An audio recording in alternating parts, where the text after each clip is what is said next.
Gempa dengan magnitudo 5,6 mengguncang Cianjur, Jawa Barat. Kami bahas lengkapnya bersama Astika Pamumpuni, dosen Teknik Geologi ITB. Selamat malam, Pak Astika. Selamat malam, Mbak Tiffany. Ya, Pak Astika, terkait dengan gempa yang mengguncang Cianjur, analisis Anda, apakah ini ada keterkaitan dengan sesar-sesar yang berada di sekitarnya? Ya, baik. Sebelumnya kalau dilihat dari lokasinya memang dekat dengan sesar Cimandiri ya, ada di Tenggaranya. Tetapi tadi ketika saya cek panjangnya begitu atau jaraknya itu cukup jauh ternyata ya. Jadi lebih dari 12 kilo dari lokasi sesar Cimandiri yang sudah ada di peta gempa nasional atau peta sumber gempa nasional gitu ya.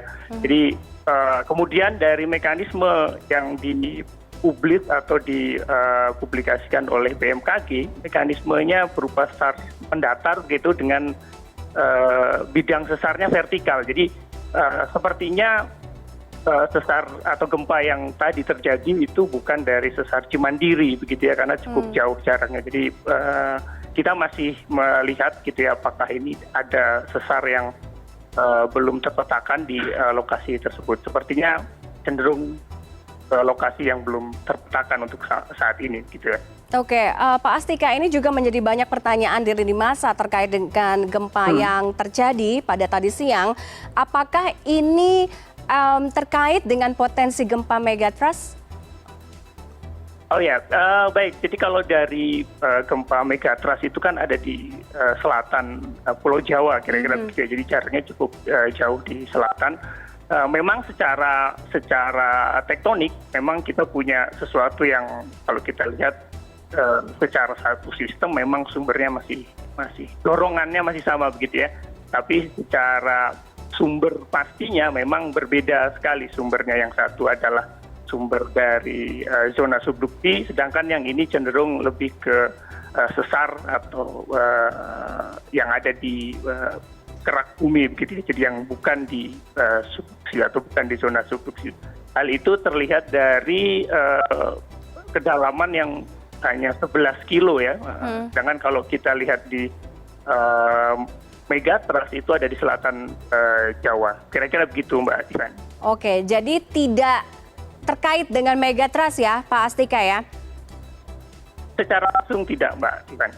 Oke, apakah ini juga ada penjelasan mengapa gempa dengan magnitudo 5,6 ini begitu kuat, begitu kencang dampaknya, bahkan juga dirasakan hingga ke wilayah Jakarta dan sekitarnya?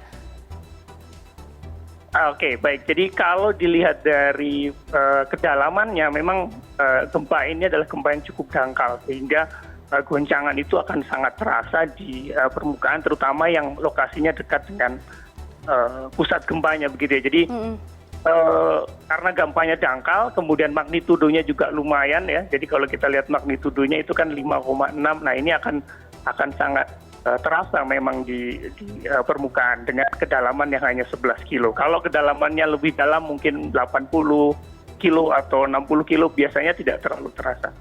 Jakarta salah satunya, Jakarta, Bandung gitu ya, itu cukup dekat secara jarak, jadi terasa di Bandung dan di Jakarta sudah biasanya atau akan terasa, terutama di gedung-gedung tinggi begitu ya, karena goncangannya lebih beresonansi atau dari gedungnya sendiri. Iya. Gitu.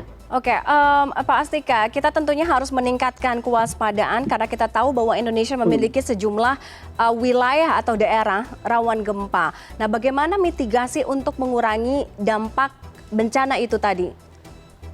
Ya, baik. Sebenarnya kalau dari sisi bahaya, jadi salah satu bahaya geologi itu adalah gempa bumi, begitu. Di samping ada bahaya yang lain. Salah satunya memang kalau kita lihat di kejadian Cianjur ini kan gempa bumi kemudian memicu adanya longsor misalnya. Nah itu salah satu bahaya geologi juga. Nah yang paling penting sebenarnya adalah mengetahui sumbernya dulu gitu ya. Jadi sumber gempanya ada di mana, atau sumber longsornya dan gunung api atau yang lain gitu. Sayangnya memang untuk hal ini kita kalau betul memang gempa Cianjur ini bukan atau belum ada akan sumbernya, ini memang kita yang harus lebih berusaha lebih keras gitu ya untuk kemudian memetakan sumber gempa yang belum terpetakan sampai saat ini. Nah, setelah kita tahu sumbernya, maka kita harus tahu misalnya, oh ini bahayanya seperti apa, sebesar apa misalnya kalau gempa magnitudonya seberapa besar, kemudian goncangannya kira-kira sampai mana saja. Nah, itu perlu dilakukan. Nah, sebenarnya itu sudah dilakukan di Pusgen, dia ada peta sumber gempa nasional di 2017, tapi itu memang harus selalu diperbaharui begitu. Setelah itu baru kalau kita tahu kita berada di lokasi yang dengan sumber gempa gitu ya, atau zona merah gitu ya. Yang paling penting tentu saja adalah kita harus mengetahui, kemudian biasanya yang rusak adalah seperti gambar di samping misalnya bangunan yang rusak. Nah, itu yang kemudian harus benar-benar kita ini bersama salah satunya. Baik. Terima kasih Pak Astika Pamumpuni, dosen Teknik Geologi ITB atas penjelasan Anda di CNN Indonesia Connected malam hari ini. Selamat malam Pak Astika, sehat selalu. Terima kasih Mbak Tiffany, sehat selalu.